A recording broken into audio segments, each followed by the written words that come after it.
Hey, shalom, back in with another video. Want to come on real quick today and just show you guys that I'm following suit. Shepherd talked about loading up, getting these tanks. He talked about preparing. He talked about loading up on kerosene. He talked about loading up on fuel or diesel or whatever the case may be. So first thing I did is came out here. Now I'm from Kentucky, but I'm out here in Tennessee. It took me about a 3-hour drive, and literally once we showed up here down here in Tennessee, they had this one tank left. That was it. Called these guys up, and when I got here, that tank was sitting right over here. It was the last one. And I'm telling you, it must be something, because you know the Most High has truly blessed us. Everything that we're trying to do to stay ahead of all these shortages and things that are going on, every single time the blessings of the Most High, man, is awesome. Because every single time we go somewhere, it's like this is the last one. Every time we call somebody, it's the last one. We got 2 more, 3 more, whatever the case may be. It's always like that. It's never oh, we need to order one or anything like that. I mean, every single time it's, now don't get me wrong, I wanted 2. I wanted like 2,000 gallons. I wanted 1,000 and the 550, couldn't find it. But I tell you, every single thing this year that we've been purchasing is hard to come by.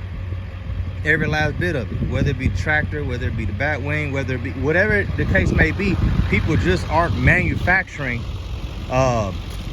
new components.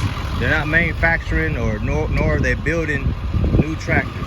They're not building new trucks and cars, and the list goes on and on and on. They're not doing it.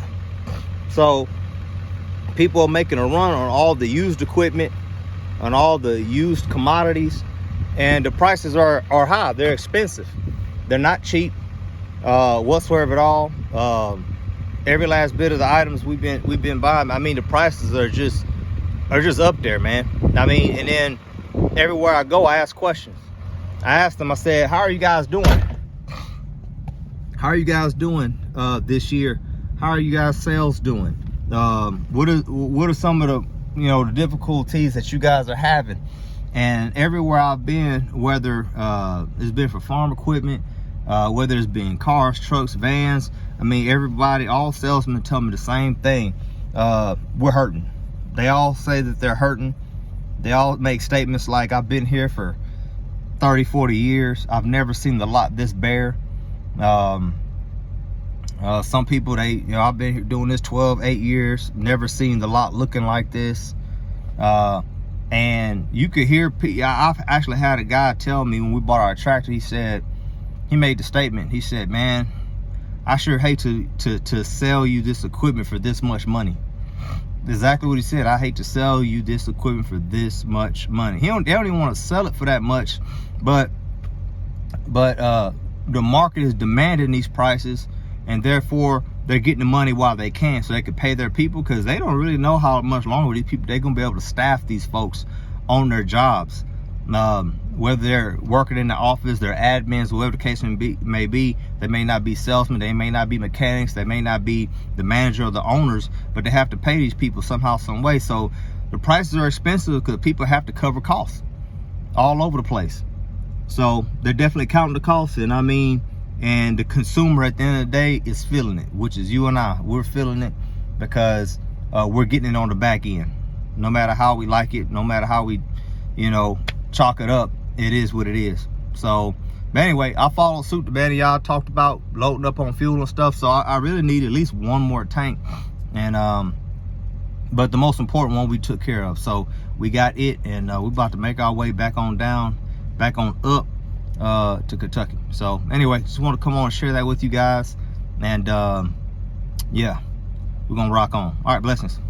Hey, I had a second thought as well concerning just me following suit from what Pastor Dow's doing at the hub in Straitway, Tennessee. And I got off the phone with Elder Becker probably on the way up here some hours ago, prior to me picking up this tank. And he and I was discussing just different things about how to take care of what has been their experience dealing with just different things, obstacles, building, so on and so forth. And the statement that I told him, I was like, I don't see the reason for me not to. Can I just go out there and do it? Yeah, sure, but I think it'd be a wise decision just to go ahead and talk to those who came before, so that way, you know, I'm just not making the same repetitious mistakes over and over and over and over again. So for me personally, if it was good for them to do, it's good for me to do. Or if they have advice on what they would have done different, that's more likely what I'll probably end up doing, is doing something a little bit different. Of course, with their recommendation, if they don't have any experience at it, guess what? I guess I'll be the first one to be the trendsetter in that area, you know? Say for instance, like the solar. I mean, I think they had solar installed, but I literally did the homework, and you know, we had somebody deliver the products and the items, but we installed it, and we're still learning all the components right now. We're learning all the equipment. We're making changes as time goes on to try to make our system more efficient. So I don't know, I thought I'd just point that out. And you know, with and this is all about these shortages, really, though, when it comes to us buying this equipment, buying all these items. And you know, I'm in the trucking business, and in 2020 it was a buyer's market and for trucks, and I was able to purchase 2017 Cascadia, a Freightliner, for about $60,000. Had about 314,000 miles on it, something like that. And when I was in the market for another truck this past year, well, earlier this year, literally, if I wanted that same truck, mileage and everything, I mean, I'm talking same guts, you know, Detroit engine, the gear ratio, the wheelbase, the raised roof, sleeper, all that, I would have had to spend anywhere between $20,000 and $40,000 more dollars for that same exact truck this year. So instead of the used vehicles in the climate that we're living in now, instead of them depreciating, they were appreciating. It was crazy. It was backwards. So, but it's just because they're not making nothing, man. They're just not. I don't know if you want to say these shortages are manufactured or not, but all I can say is there's a squeeze. There's a squeeze on the everyday consumer, the everyday man out here working, making a living, carving out a living. I mean, there's a squeeze on everyone right now. So, I don't know. So I thought it'd be wise to, you know, while the getting's good, it's time to get after it. I had a brother that was in the trucking game. He was making pretty good money, and he chose to take a whole bunch of vacations, you know, while it was time to make money. And that wasn't such a wise decision.